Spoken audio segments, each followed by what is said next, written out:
आज हम कुछ क्षणों के लिए भीतर की ओर मुड़ने का प्रयास करेंगे।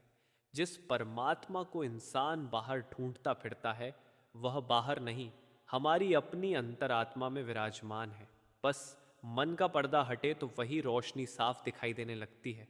सत्संग का उद्देश्य भी यही है कि मन को थोड़ा शांत किया जाए, मालिक की याद को भीतर जगाया जाए और उस प्रेम की धुन को महसूस किया जाए जो हर जीव के भीतर लगातार चल रही है।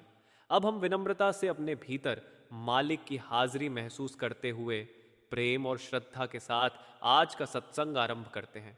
संसार की यह हालत बड़ी अजीब है। ऊपर से चमकता हुआ दिखाई देता है, पर भीतर दुख, चिंता, भय और असंतोष का अंधेरा बैठा हुआ है। संसार के बड़े से बड़े लोग भी दिल के अंदर खालीपन लिए घूम रहे हैं। संतों ने इस बात को बार बार समझाया कि यह दुनिया सुख देने की जगह नहीं, बल्कि मन को उलझाने की जगह है। हर इंसान किसी न किसी दुख की चादर ओढ़े चलता है। कोई इसे दिखाता है, कोई छुपा लेता है, पर दुख सभी के हिस्से में है। महात्मा कहते हैं कि जब मनुष्य नशों और मान प्रतिष्ठा में सुख ढूंढता है, तब वही चीजें उसके लिए दुख का कारण बन जाती हैं। मन चाहे कितनी बड़ी इच्छा पूरी कर ले, फिर भी खाली ही रहता है। गुरु नानक साहिब ने बहुत सीधी बात कही, सुख मागत दुख भोगल होई, यह वचन कोई दर्शन नहीं, व्यवहारिक सत्य है। संसार में जो कुछ भी इकट्ठा कर लो, धन, रिश्ते, मान, आकर्षण, कभी ना कभी ये सब दुख का रूप ले लेते हैं, क्योंकि ये सब बदलने वाले हैं। बदलने वाली चीज से स्थायी सुख कैसे मिल सकता है? मनुष्य जितना संसार के पदार्थों से सुख लेने की कोशिश करता है, उतना ही भीतर से टूटता जाता है। बाहर से चमकता हुआ जीवन अंदर से खाली हो जाता है। महात्मा अनुभव से कहते हैं कि जब तक आत्मा मालिक से नहीं मिलती, जब तक भीतर उस धुन का स्वाद नहीं मिलता, तब तक मन को शांति मिल ही नहीं सकती।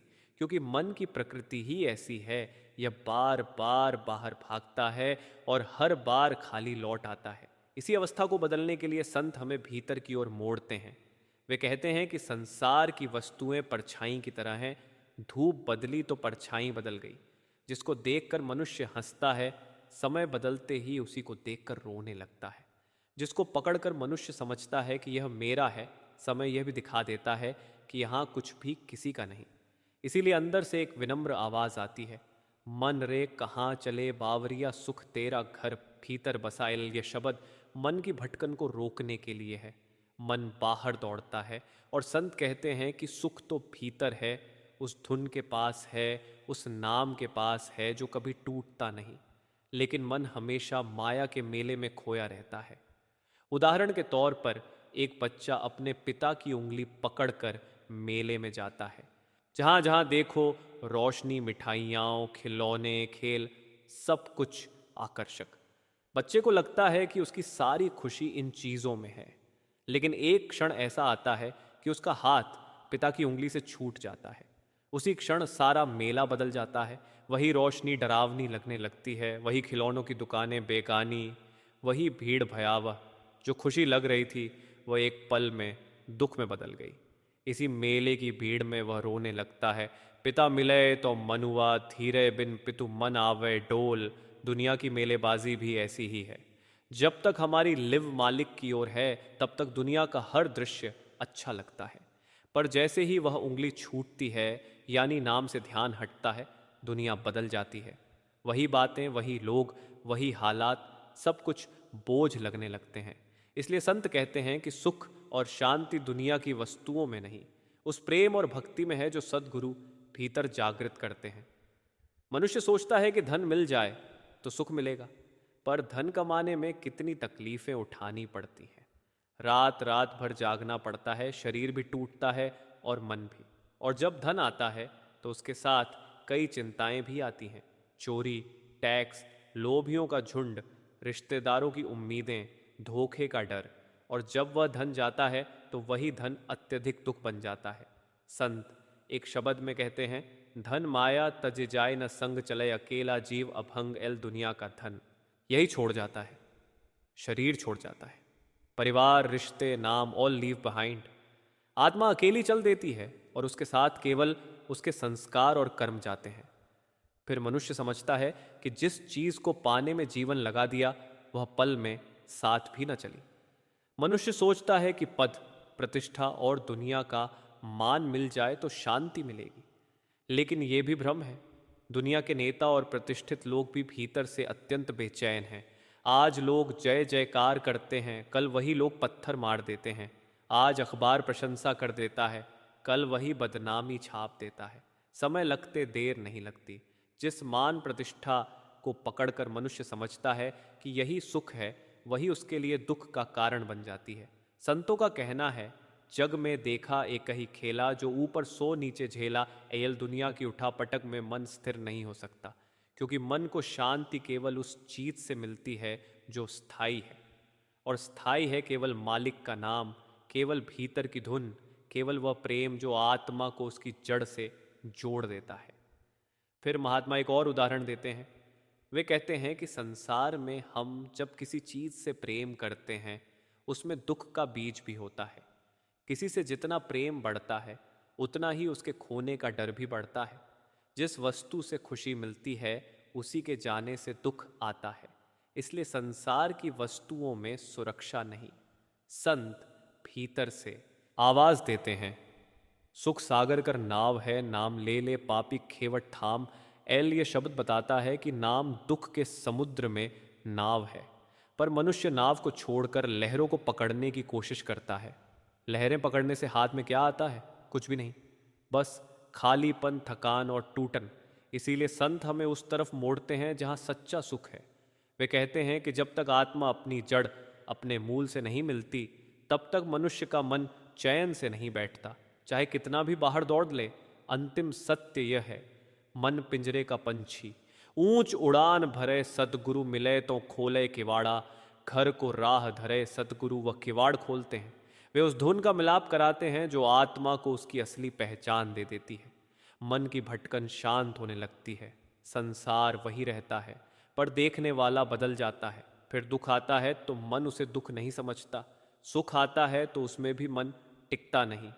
मन एक नई दिशा, नया आधार पकड़ लेता है, अंदर के नाम का आधार। यही संतों का संदेश है। वे कहते हैं कि दुनिया की खुशियां माया की बिजली की तरह हैं, एक पल चमकती है, दूसरे पल बुझ जाती है। उनका अनुभव कहता है, सुख दुख सांचे नहीं, झूठे सब व्यवहार, नानक नाम संभाल तू। यही सार संसार एल। जब तक नाम की तरफ मन नहीं मुड़ता, तब तक जीवन का सार समझ में नहीं आता। जीवन एक बिखरा हुआ रास्ता लगता है, पर जैसे ही नाम मिलता है, वैसे ही रास्ता साफ दिखने लगता है, जैसे अंधेरे में दीपक जल जाए। इसीलिए महात्मा समझाते हैं कि संसार के मेले में बच्चा तब तक खुश है जब तक पिता की उंगली पकड़ी हुई है। जैसे ही उंगली छूटती है, दुनिया बदल जाती है। उसी तरह मनुष्य तब तक सुखी है जब तक मालिक का सहारा है। जैसे ही सहारा छूटता है, जीवन बोझ बन जाता है। इसलिए वे प्रेम जगाते हैं, भक्ति जगाते हैं। वे कहते हैं कि यह जीवन किसी मेले में खो जाने के लिए नहीं मिला, यह जीवन उस मालिक से मिलने के लिए मिला है जो हर पल हमारे साथ है, पर मन की भीड़ में हम उसे पहचान नहीं पाते। परमात्मा एक ही है, ना उसका कोई मजहब, ना कोई रंग रूप, ना कोई जाति, ना कोई कौम। संत महापुरुष जब भी संसार में आते हैं, वे सबसे पहले मनुष्य के अंदर बसी हुई उन बेड़ियों को काटते हैं जिन्हें हमने खुद अपने हाथों से बांध रखा है। जात पात, ऊंच नीच, हम तुम, मेरा तेरा, ये सारी दीवारें मनुष्य ने ही खड़ी की हैं। परमात्मा तो बस मनुष्य को इंसान के रूप में भेजता है। जाति, धर्म, मजहब तो बाद में मन ने अपनी सुविधा और स्वार्थ के अनुसार बना लिए। महापुरुष कहते हैं कि आत्मा का कोई धर्म नहीं होता। आत्मा तो उस मालिक की किरण है जिसका कोई रूप रंग नहीं। अगर मालिक का कोई मजहब नहीं तो आत्मा का मजहब कैसा? आत्मा का एक ही धर्म है, उस तक पहुंचना, उसकी भक्ति करना, उसके प्रेम में रंग जाना। इसलिए जब भी संत नानक, कबीर, रैदास, तुलसी, सहजो, बाबा फरीद या कोई भी सच्चा फकीर आया, उसने सबसे पहले मनुष्य को मनुष्य से मिलाया। क्योंकि जब तक इंसान इंसान से नहीं मिलता, वह परमात्मा से कैसे मिलेगा? इसी भाव को समझाते हुए भीतर एक आवाज उभरती है, मेरे साहिबा, रंग न पूछो साध का, साधु तो रंग है प्रेम का। एल महात्मा कहते हैं कि संतों का कोई रंग रूप नहीं होता, उनका रंग सिर्फ प्रेम का होता है। प्रेम से बड़ा कोई धर्म नहीं, प्रेम से ऊंची कोई जाति नहीं, प्रेम से बढ़कर कोई पूजा नहीं। प्रेम ही वह कड़ी है जो आत्मा को परमात्मा से जोड़ती है। संतों ने हमें समझाया कि यह जो संसार हम देख रहे हैं, इसमें भेदभाव केवल मनुष्य ने पैदा किए हैं। परमात्मा ने किसी को ऊंचा नहीं, किसी को नीचा नहीं बनाया। उसने जो भी बनाया इंसान बनाया, पर मनुष्य ने उस इंसान को 10 भागों में बांट लिया। एक को श्रेष्ठ समझ लिया, एक को तुच्छ, एक को बड़ा मान लिया, एक को छोटा। इसी कारण दुनिया में लड़ाइयाँ, झगड़े, विरोध पैदा हुए। अर्जुन देव जी फरमाते हैं, वरन जाति चिहन न कोई सबहु हुक्म सृष्टि उपाय। मालिक ने किसी का रंग रूप तय नहीं किया, न ही किसी को ऊंचा या नीचा कहा। फिर मनुष्य क्यों यह भेद करता है? असल में यह मन की बीमारी है। मन अपने आप को ऊंचा दिखाने के लिए किसी को नीचा समझ लेता है। इस मन ने ही दुनिया में दीवारें खड़ी की हैं। इसी मन की बीमारी को तोड़ने के लिए संत जगत में आते हैं। वे मनुष्य को उसके असली स्वरूप, आत्मिक स्वरूप की याद दिलाते हैं। वे कहते हैं कि शरीर की जाति का कोई महत्व नहीं। आत्मा न ऊंची होती है न नीची। आत्मा तो एक ही मालिक से निकली है। अगर समुद्र का कोई मजहब नहीं तो समुद्र की लहर का मजहब कैसे? अगर सूरज का कोई धर्म नहीं तो सूरज की किरण का धर्म कैसे? यही बात कबीर साहिब इस तरह कहते हैं, जाति न पूछो साधु की पूछ लीजिए, ज्ञान मोती जैसा मन हुआ तज दूं। लाखों खान एल कबीर कहते हैं कि संत की जाति मत पूछो, उसके ज्ञान का मूल्य देखो। जो मोती जैसा मन पा लेता है वह संसार की खानों का मोहताज नहीं रहता।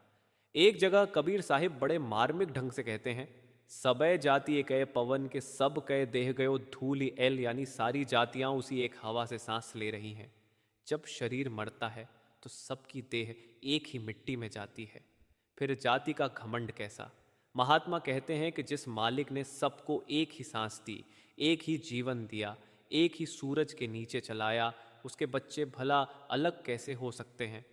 इसी संबंध में एक सुंदर शब्द उभर आता है, मेरे राम तेरा रंग न कोई सगली सृष्टि तू बनाए, सब में तू ही सोई। शब्द का भाव यही है कि मालिक का कोई रंग नहीं, कोई आकार नहीं, वह हर जीव में मौजूद है। फर्क सिर्फ आँख का है। आँखें माया से ढकी हों तो भेद दिखता है, प्रेम से भीगी हों तो सब में मालिक ही नजर आता है। इस संसार में मनुष्य ने खुद को बहुत सी भूलों में बांध लिया है। कोई कहता है मैं ब्राह्मण हूँ, कोई कहता हूँ मैं क्षत्रिय हूँ, कोई कहता हूँ मैं राजपूत हूँ, कोई कहता हूँ मैं निम्न जाति का हूँ। पर संतों ने कहा, अरे भाई, शरीर की जाति से क्या होगा? आत्मा का धर्म तो एक ही है, नाम का, भक्ति का, प्रेम का। तुलसी साहिब कहते हैं, नीच नीच सब तर गए। संत चरण लवलीन जाति के अभिमान से डूबे बहुत कुलीन एल जो खुद को नीचा समझ लेता है, विनम्र हो जाता है, संतों के चरणों में प्रेम धारण करता है, वह भव सागर से पार हो जाता है। और जो जाति का घमंड करते हैं वे डूब जाते हैं, क्योंकि घमंड परमात्मा के रास्ते का सबसे बड़ा रोड़ा है। शेख सादी कहते हैं, बनी आदम अरजाए एकर दीगर बंद चौदर ऑफरीनिश, जैन यकम जौहर बंद एल अर्थ।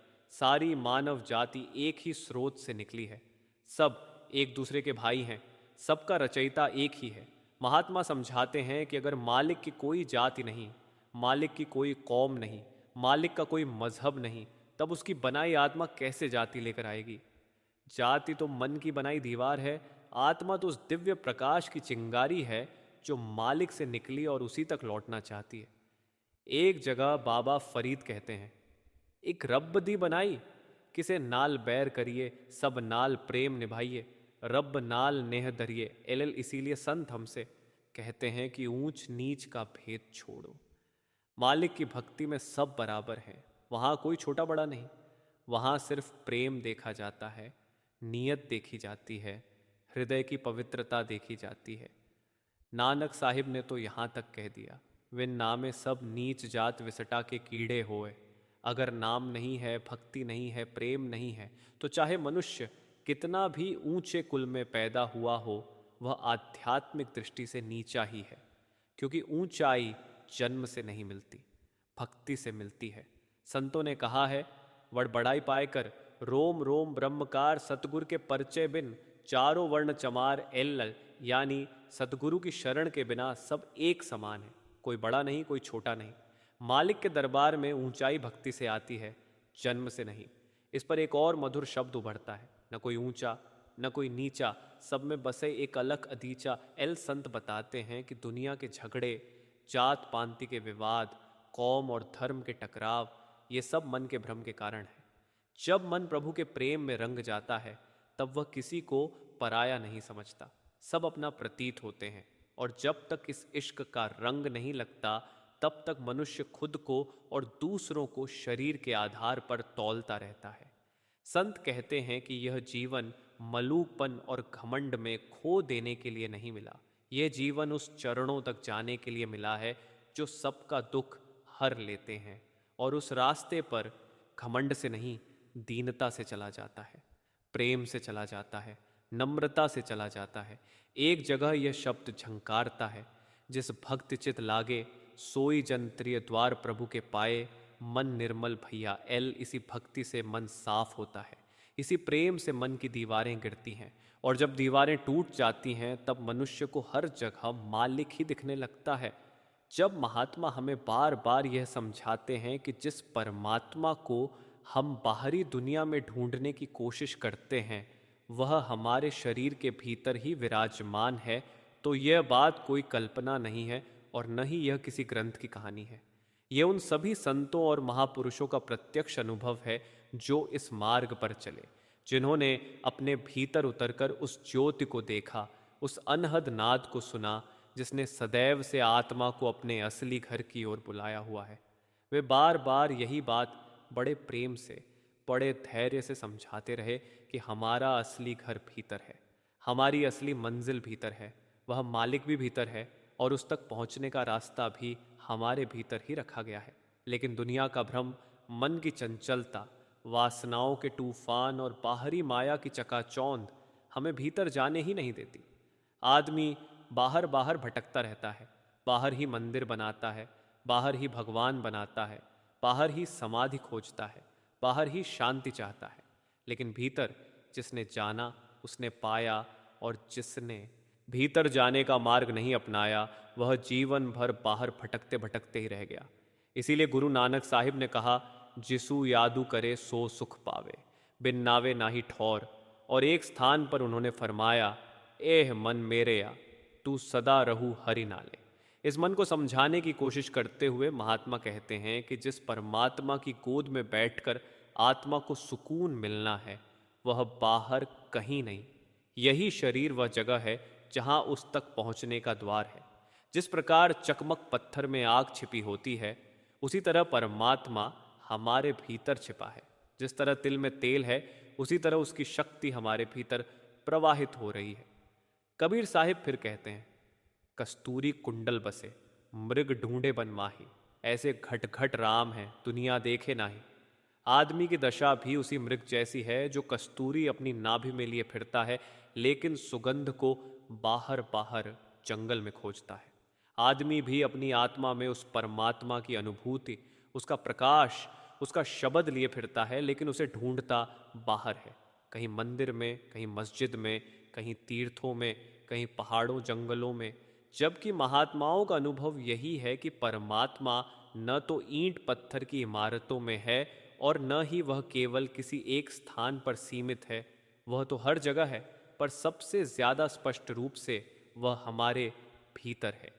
जब मनुष्य भीतर जाता है, अपने भीतर की आंख खोलता है, तब उसे पता चलता है कि जिस शक्ति की उसे तलाश थी वह तो हमेशा उसके साथ थी, हर सांस में, हर धड़कन में।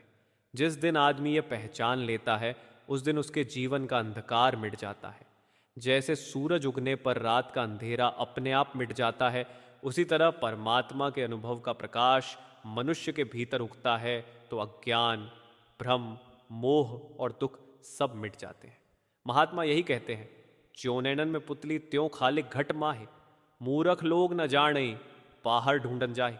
मनुष्य अपने शरीर को जानता ही नहीं, उसे समझता ही नहीं कि यह देह एक चलती फिरती प्रयोगशाला है जिसमें सत्य का भंडार भरा है, जहाँ खोज करनी है, जहाँ समाधि का द्वार है, जहाँ परमात्मा का असल घर है। जो इस शरीर को सचमुच जान लेता है वह संसार के सारे भ्रमों से ऊपर उठ जाता है। इसीलिए संत चरणदास जी कहते हैं, हाथी बीच मस्तक दर, दीपक दीजय टार। चरणदास मत भूलियो, देखो घर के पार। अर्थात जिस तरह अंधेरे में दीपक जलाने से सब दिखाई देने लगता है, उसी तरह भीतर उतरने पर मनुष्य को भगवान भी दिखने लगता है, रास्ता भी दिख जाता है, मंजिल भी स्पष्ट होने लगती है। लेकिन मनुष्य को भीतर जाने में सबसे बड़ी रुकावट उसका मन है।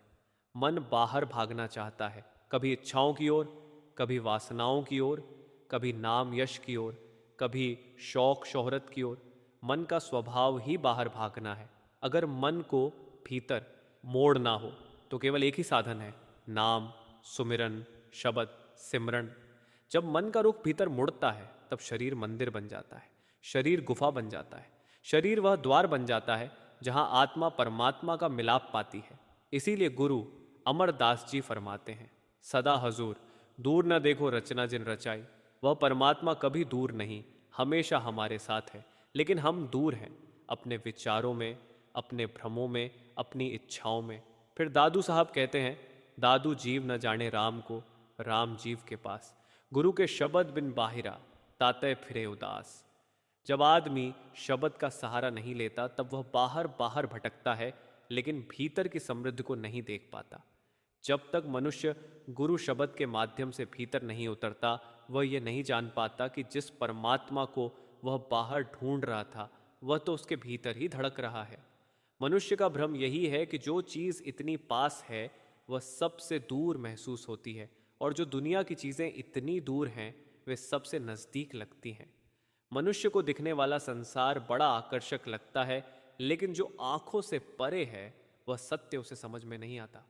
धीरे धीरे जब मनुष्य भीतर उतरता है तो वह महसूस करता है कि उसे जिस शांति, जिस प्रेम, जिस आनंद की तलाश थी वह तो उसके भीतर ही भरा था। इसीलिए एक स्थान पर शब्द आया है, मन तू पवन समान, कहाँ डोले बिन ठौर। जो धुनी रमे मन, राम की पावे निजा का ठौर। जब मन उस धुन में रम जाता है जो भीतर हर समय चल रही है, तब उसे असली घर मिल जाता है। बाहर का घर बदल सकता है, टूट सकता है, नष्ट हो सकता है, लेकिन भीतर का घर न कभी बदला, न कभी टूटा, न कभी समाप्त हुआ। वह अनादि है, अनंत है, सत्य है। इसीलिए महात्मा कहते हैं कि बाहर के संसार में हमें केवल अस्थिरता ही मिलती है। यहाँ सब कुछ बदल रहा है, शरीर भी, रिश्ते भी, संपत्ति भी, सुख भी। यहाँ कोई भी चीज़ स्थायी नहीं है। इसी को गुरु नानक साहिब ने कूड़ कहा है। लेकिन भीतर जो शक्ति है वह कभी नहीं बदलती। भीतर जो प्रकाश है वह कभी नष्ट नहीं होता। भीतर जो शब्द है वह कभी समाप्त नहीं होता। मनुष्य भीतर जाए, इसके लिए उसे बाहर से हटना पड़ेगा। बाहर की दौड़, बाहर की चाहतें, बाहर का मोह जितना कम होगा, भीतर का रास्ता उतना स्पष्ट होता जाएगा। लेकिन बाहर से हटना आसान नहीं है। मन बार बार बाहर के मज़े दिखाता है। मन बार बार कहता है कि वही सही है जो आंखों के सामने है, लेकिन सत्य तो आंखों के सामने कभी नहीं होता। वह तो आंखों के पीछे होता है, उस स्थान पर जहां आत्मा और परमात्मा का मिलाप होता है। इसीलिए गुरु नानक साहिब फरमाते हैं, गुरुमुख होए सो काया खोजे, और सब भ्रम भुलाई। जिसे सच्चा मार्ग मिलता है वह इस देह के रहस्य को समझता है। जो मनमुख है वह केवल भ्रम में भटकता है और बाहर की दुनिया में ही सत्य खोजता रहता है। जब मनुष्य भीतर जाता है तब उसे पता चलता है कि यह शरीर केवल हड्डी मांस का ढांचा नहीं है, यह तो ईश्वर का मंदिर है। इसमें वह शक्ति भरी हुई है जो संपूर्ण ब्रह्मांड को चला रही है। इसमें वह धुन बज रही है जो परमात्मा की आवाज़ है। इसमें वह प्रकाश चमक रहा है जो सत्य का सूर्य है। लेकिन यह सब अनुभव तभी होता है जब मनुष्य सतगुरु के मार्ग पर चलता है, उनकी कृपा से भीतर उतरता है और शब्द का सहारा लेकर मन को स्थिर करता है। एक सुंदर वाणी आती है, मेरा मन लोचा गुरु दर्शन तेस, नैन लोचा तेसु दर्शन माही। जब मन गुरु के दर्शन का, गुरु के मार्ग का, गुरु की संगति का लोभी हो जाता है, तब वह भीतर की दुनिया में प्रवेश करता है। भीतर प्रवेश करके ही आदमी जानता है कि परमात्मा क्या है। बाहर के ज्ञान से, बाहर की किताबों से, बाहर के प्रवचनों से केवल राह मिलती है, मंजिल तो भीतर ही मिलती है। एक और शब्द यहाँ बिल्कुल उपयुक्त बैठता है, हरि बिन कौन सहाय मोरा, मन चंचल रे न ठहरे थोरा। मनुष्य जब तक परमात्मा का सहारा नहीं लेता, मन स्थिर नहीं होता। मन स्थिर न हो तो भीतर की यात्रा असंभव है। मन को रोकने का एकमात्र उपाय है सुमिरन। सुमिरन वह डोर है जिससे आदमी अपने मन को पकड़ता है और भीतर की ओर मोड़ता है। संत तुलसी साहिब कहते हैं, क्यों भटकता फिर रहा तू ए तलाशे यार में, रास्ता शाह रग में है दिलवर तक जाने के लिए। जो चीज़ आदमी को बाहर खोजने की ज़रूरत नहीं, उसकी तलाश में आदमी जीवन नष्ट कर देता है, जबकि रास्ता बहुत सीधा है। सद्गुरु की शरण, नाम का सहारा और सुमिरन की लगन। जब मनुष्य इन तीन बातों को जीवन में उतार लेता है, तब भीतर की आंख अपने आप खुलने लगती है। लेकिन भीतर जाने के लिए जो सबसे पहली शर्त है, वह है भक्ति, प्रेम और दीनता। जैसा कि शब्द कहता है, जिन हरि सेव्या तिन सुख पाया, मन चाहा फल पाया। भक्ति करने वाले के मन में कोई घमंड नहीं रहता, वह स्वयं को केवल मालिक का दास समझता है। जब आदमी अपने को छोटा मानता है, तभी वह बड़ा बनता है। जब आदमी अपने को दीन मानता है, तभी मालिक की कृपा बरसती है। जब आदमी अपने को कुछ नहीं मानता, तभी उसे सब कुछ मिलता है। मालिक से मिलने के लिए दीनता आवश्यक है, और दीनता तभी आती है जब मनुष्य अपने भीतर छिपी उस दिव्य शक्ति को समझना शुरू करता है। जब मनुष्य यह जान लेता है कि वह केवल शरीर नहीं, केवल मन नहीं, बल्कि एक प्राण शक्ति है जो अनादिकाल से उस परमात्मा का अंश है, तब उसे यह भी समझ में आने लगता है कि उसकी मंजिल संसार नहीं, मालिक है। मनुष्य की असली समस्या यह नहीं कि वह ईश्वर को नहीं पा सकता, समस्या यह है कि वह उसे गलत स्थानों पर तलाश करता है। जब वह सही स्थान अपने भीतर जाने लगता है, तब सारा सत्य खुलने लगता है। इसीलिए संत कहते हैं, तेरा प्रीतम तुझ में, जाग सके तो जाग। सब रहस्य भीतर है, प्रकाश भी, धुन भी, शांति भी, आनंद भी, मुक्ति भी। लेकिन आदमी बाहर दौड़ दौड़ कर थक जाता है, और जब थक जाता है, तब महात्मा उसे भीतर लौट आते हैं, उसका हाथ पकड़कर समझाते हैं, उसकी आंख खोलते हैं, और फिर वही यात्रा शुरू होती है जिसे आत्मा अनादिकाल से खोज रही थी।